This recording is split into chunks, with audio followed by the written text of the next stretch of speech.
Korang fikir rezeki tu cuma duit masuk dalam bank je ke? Rezeki tu masa korang masih boleh bangun pagi. Rezeki tu ibu bapa korang yang masih sihat, masih boleh korang peluk. Rezeki tu kawan yang datang tolong tengah malam tanpa disuruh.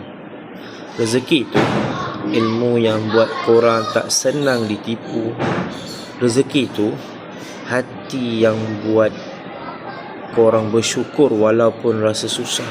Rezeki tu tidur lena tanpa korang fikir hutang yang menyesatkan. Ramai orang kaya raya tapi tak boleh tidur malam. Ramai orang yang poket cukup-cukup tapi hati tenang. Jadi mana satu rezeki yang kalau akaun bank korang masih nipis, korang kena ingat Allah sebenarnya dah bagi rezeki di tempat yang lain tanpa korang sedar.